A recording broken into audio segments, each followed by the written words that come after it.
Untuk ikan nilem itu sendiri sebenarnya ikan endemik sungai dan persebarannya pun sebenarnya sudah tersebar di seluruh Indonesia. Untuk kita budidaya ikan nilem sendiri karena permintaan pasar untuk ikan nilem di Kabupaten Magelang itu cukup besar. Selain untuk konsumsi, itu ikan nilem juga bisa dijadikan ikan terapi. Sebelum kita tebar di kolam, kita siapkan dulu airnya, kita kembangkan dulu plankton-plankton yang ada di kolam tersebut. Contohnya, kita beri pupuk pada kolam, terus pengisian air, seperti itu. Kita diamkan dulu selama 4 hari, biar plankton-plankton atau pakan alami yang ada di kolam itu tumbuh, baru kita tebar ikan dalam kolam. Kita menggunakan pupuk kandang. Pupuk kandangnya itu dari pupuk ayam.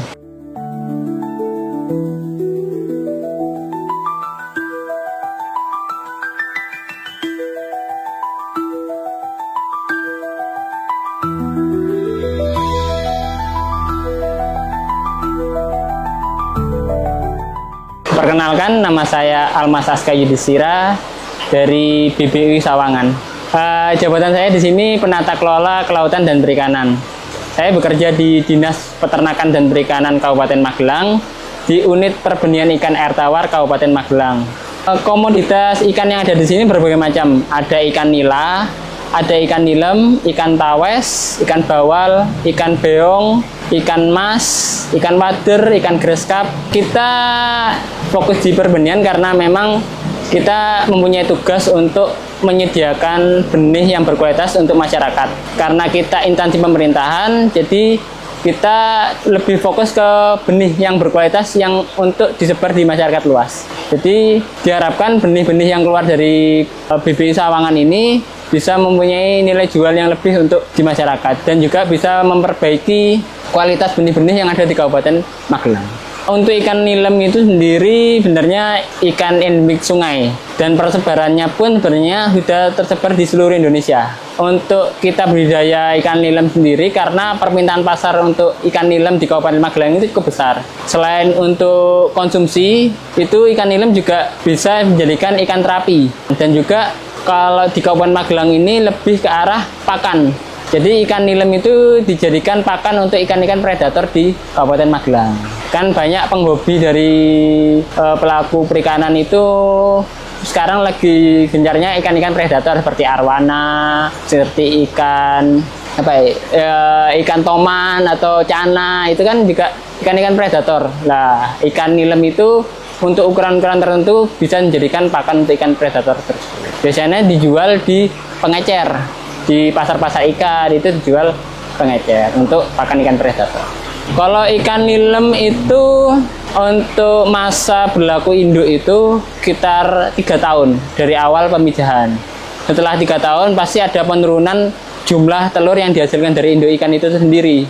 Cuma kita pembenihan di sini juga sekaligus untuk meremajakan induk-induk yang sudah akhir atau sudah lanjut lebih dari 3 tahun. Jadi selain kita menjual larva benih itu sendiri, kita juga besarkan untuk menjadi calonan induk yang nantinya akan kita pijahkan di sini. Sebenarnya kalau orang awam melihat ikan nilem itu ciri-cirinya sama seperti ikan tawes. Kalau kita perhatikan lebih dekat lagi, ikan nilem itu bentuknya lebih meruncing atau bentuknya lebih terpedu, lebih menonjol ke depan. Terus juga pergerakannya juga gesit.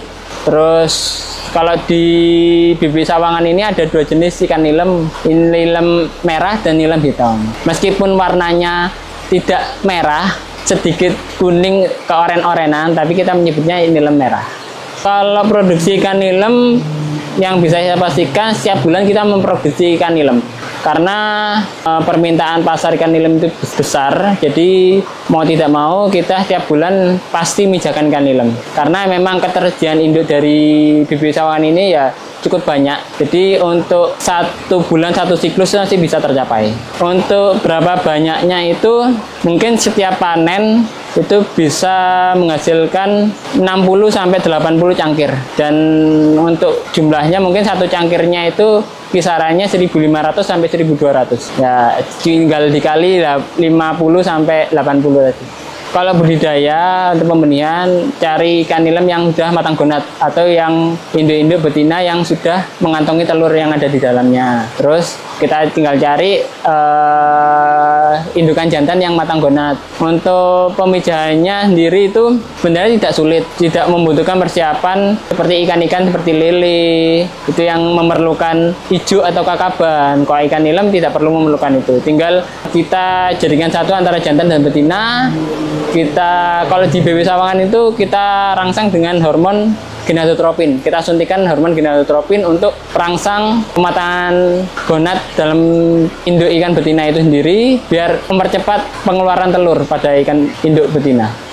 Kalau pada proses pemijahan, air itu memang harus bersih karena itu mempengaruhi dari perangsangan dari induk ikan nilem itu untuk mengeluarkan telur atau tidak.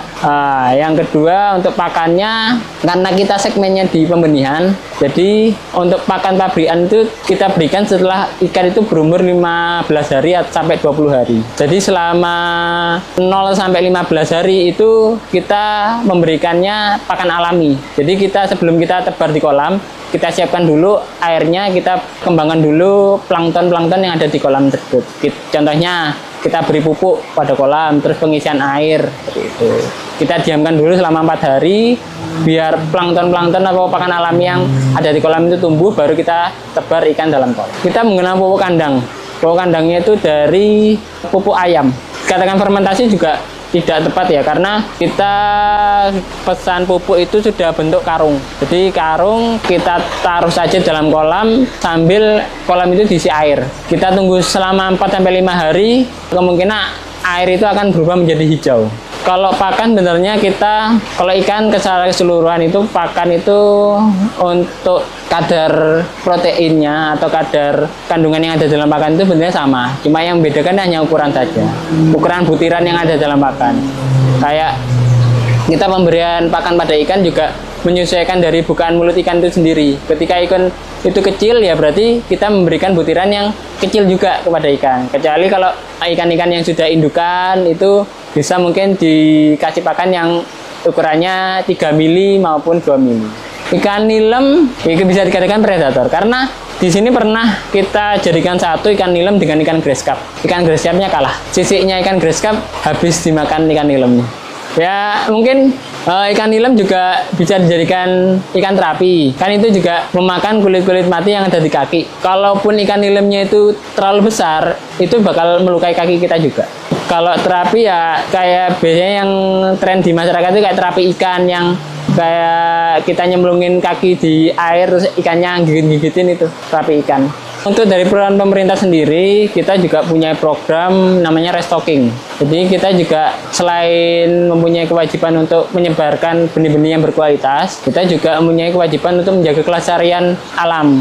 Contohnya restocking. Nah, restocking sendiri melalui peraturan kementerian itu untuk jenis ikan nila itu sudah dilarang. Karena ikan nila itu ikan sifatnya menginvasif. Jadi ketika perairan itu ditebar nila, ikan-ikan endemik yang di daerah situ bakal jadi santapan dari ikan nila. Ya, karena ikan nila sudah tidak diperbolehkan untuk di penebaran, ikan nilem atau tawes itu jadi salah satu opsi untuk penebaran di perairan umum. Karena memang ikan tawes dan ikan nilem itu termasuk ikan endemik dari sungai itu sendiri. Dan itu sudah tersebar di seluruh Indonesia. Kalau belinya bisa ke kita di BB Sawangan. Karena memang kita selain memijahkan juga memperjualbelikan benih. Jadi ketika butuh benih ikan nilem itu bisa menghubungi dari BB Sawangan, bisa melalui WA, bisa melalui Instagram. Kita punya Instagram namanya BBI Magelang, bisa DM melalui situ atau pemesanan lewat WA dari nomor saya atau nomor Kepala Balai Bu Sulis bisa. Tapi memang untuk ikan-ikan yang ada di BBI Sawangan ini tidak display, jadi memang harus pemesanan terlebih dahulu karena kita tidak mempunyai tempat untuk display ikan. Jadi ketika kita ada pesanan ya kita sesuaikan dengan stok yang ada yang kita punya. Jadi pemesanan lewat mungkin WA-nya saya bisa 085 234 901 781. Kalau penyakit ikan nilem, kalau indukan itu lebih ke arah jamur. Jamur itu disebabkan karena ada luka yang ada tubuh ikan itu sendiri. Ketika pemindahan ikan, contoh ketika ikan itu kita seleksi, dipilih untuk yang matang gonat atau tidak, itu kan ada interaksi dari manusia, pakai jaring, pakai seser, itu kan bisa menyebabkan luka pada ikan nilem. Harapan saya untuk masyarakat Magelang, terutama untuk ikan nilem, ya pasar ikan nilem itu di Kabupaten Magelang sangat besar. Selain untuk yang saya sebutkan tadi sebagai pakan ikan predator, bisa jadikan ikan-ikan kuliner iwak kali, ya itu potensinya ikan nilem sangat besar di Kabupaten Magelang. Kita juga di Kabupaten Magelang ini sumber airnya sangat melimpah. Jadi untuk pengembangan ikan nilem sendiri itu tergolong lebih cukup mudah. Bisa dikembangkan di persawahan, bisa di kolam, dan juga adaptasi ikan nilem itu salah satu ikan yang cukup adaptif di lingkungan apapun. Untuk BBW Sawangan ini juga kita menerima ketika ada orang yang mau belajar cara pembenihan seperti apa, mau belajar cara budidayanya seperti apa, silakan datang ke BBW Magelang. Kita juga pintu terbuka untuk siapapun yang mau belajar di sini. Jadi kita tidak menutup-nutupi ilmu yang kita punya. Kalau ada masyarakat yang mau belajar tentang budidaya ikan nilem seperti apa, silakan datang. Kita pintu terbuka untuk masyarakat.